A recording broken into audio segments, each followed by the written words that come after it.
अच्युतं केशवं कृष्णदामोदरं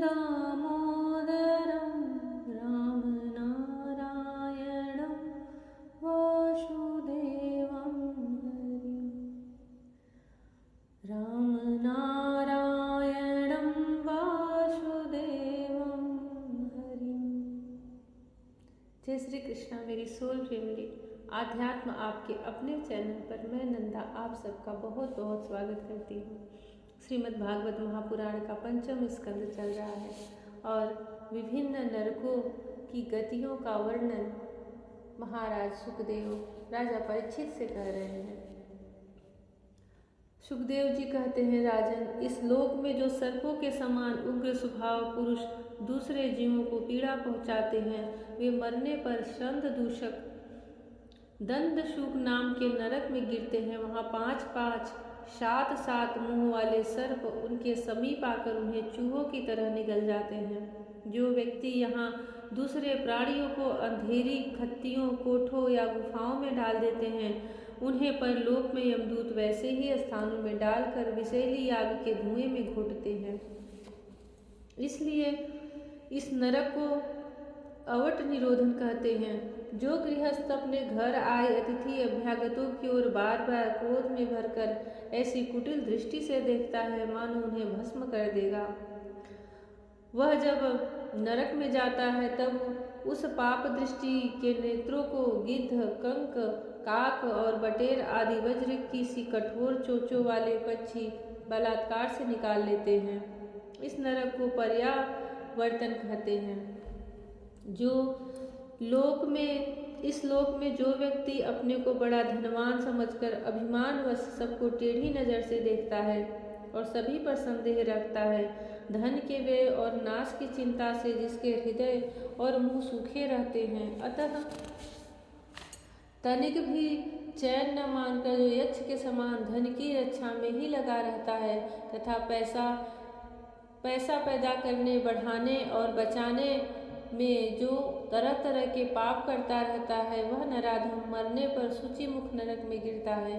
वहाँ उस अर्थ पिशाच पापात्मा के सारे अंगों को यमराज के दूत दर्जियों के समान सुई धागे से सीते हैं।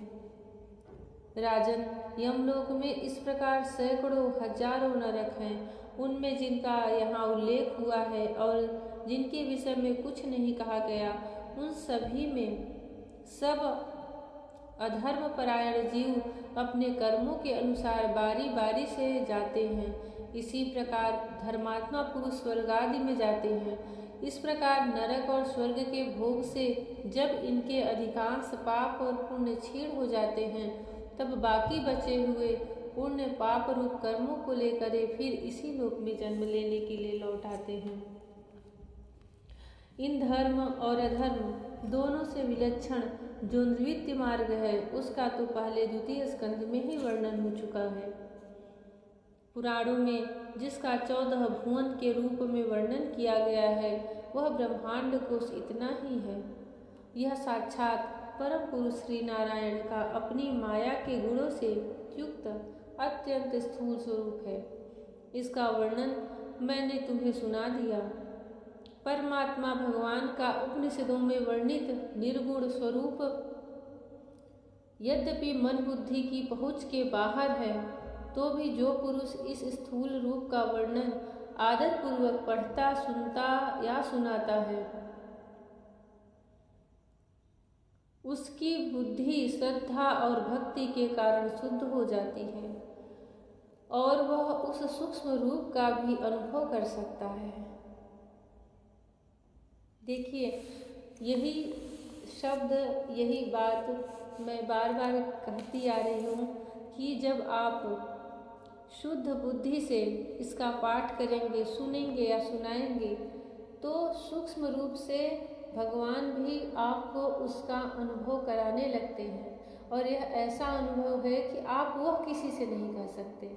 आप पढ़ के सुना सकते हैं, समझा सकते हैं, तरह तरह के उदाहरण देकर के बता सकते हैं, परंतु जो अंदर आपने अनुभव किया है, जो दृश्य आपने देखा है, वह आप शब्दों में व्यक्त नहीं कर सकते।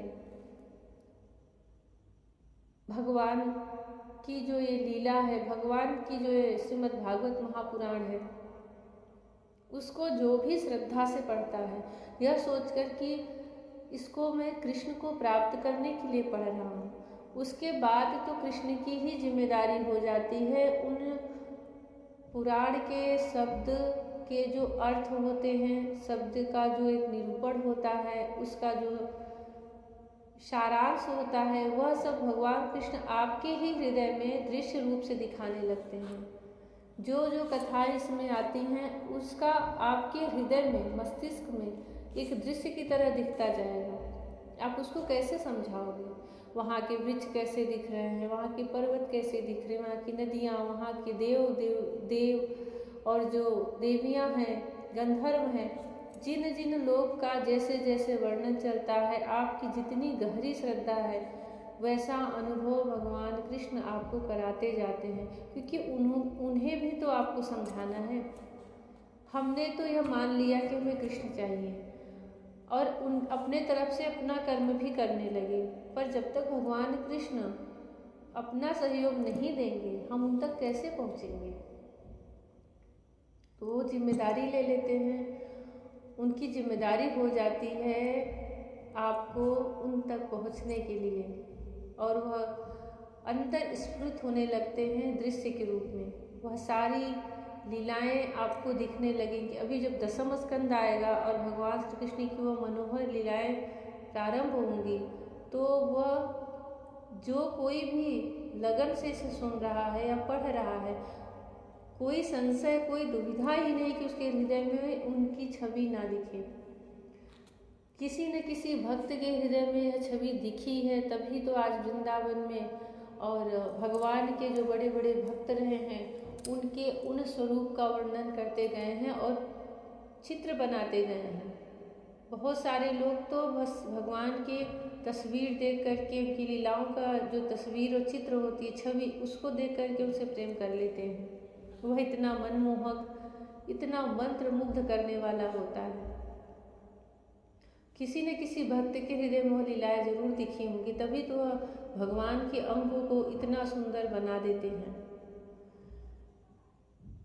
आप एक बार उनको अपने आप को समर्पित कर दो, फिर उनकी जिम्मेदारी हो जाती है कृष्ण की खुद की जिम्मेदारी हो जाती है उन तक पहुँचाने के लिए। और वो जो मार्ग अपनाते हैं, वह बड़ा ही सुंदर होता है, बड़ा ही लीलामय होता है, क्योंकि ना तो वह सीधे हैं, ना ही वो सीधे हैं, ना ही सीधे सीधे कोई कार्य करते हैं। पहुँचाएंगे आपको अपने आप तक ही, लेकिन तब तक दुनिया की सारी छवि दिखा देंगे, जो उनकी माया जगत है उसका पूरा रूप दिखा देंगे, अनुभव करा देंगे। और जो कोई भी जितने जल्दी अनुभव से कुछ भी सीखता है, किसी के कहने या समझाने से वह नहीं सीख पाता। ऐसे ही भगवान कृष्ण के प्रति प्रेम और भक्ति है, जो हमारे हृदय में स्वयं स्फुरित होती है, प्रकट होती है, जो हम अनुभव से सीखते हैं, वो हम किसी से नहीं प्राप्त कर सकते। और यह अनुभव हमें भागवत देता है। यह अनुभव हमें पूरी तरह से यह भागवत पुराण देता है। जब भी आप इसका अध्ययन करेंगे, आपको इन शब्दों में कृष्ण दिखाई देंगे, उनकी लीलाएं दिखाई देंगी। भगवान का यह 14 भुवन का जो कोश है, उसका वर्णन चल रहा था, और इसमें सुखदेव जी कहते हैं कि परमात्मा का, भगवान का उपनिषदों में जो वर्णित है यह निर्गुण स्वरूप यद्यपि मन बुद्धि की पहुँच से बाहर है, तो भी जो पुरुष इस स्थूल रूप का वर्णन आदर पूर्वक पढ़ता, सुनता या सुनाता है, उसकी बुद्धि श्रद्धा और भक्ति के कारण शुद्ध हो जाती है और वह उस सूक्ष्म रूप का भी अनुभव कर सकता है। यति को चाहिए कि भगवान के स्थूल और सूक्ष्म दोनों प्रकार के रूपों का श्रवण करके पहले स्थूल रूप में चित्त को स्थिर करे, फिर धीरे धीरे वहाँ से हटाकर उसे सूक्ष्म रूप में लगा दे। परीक्षित, मैंने तुमसे पृथ्वी, उसके अंतर्गत द्वीप, वर्ष, नदी, पर्वत, आकाश, समुद्र, पाताल, दिशा, नरक, ज्योतिर्गण और लोकों की स्थिति का वर्णन किया। यही भगवान का अति अद्भुत स्थूल रूप है जो समस्त जीव समुदाय का आश्रय है। जय श्री कृष्ण। पंचम स्कंद समाप्त। हरिओम तत्सत। श्री कृष्ण शरणं मम। राधे राधे। जय श्री कृष्ण। हरिओम।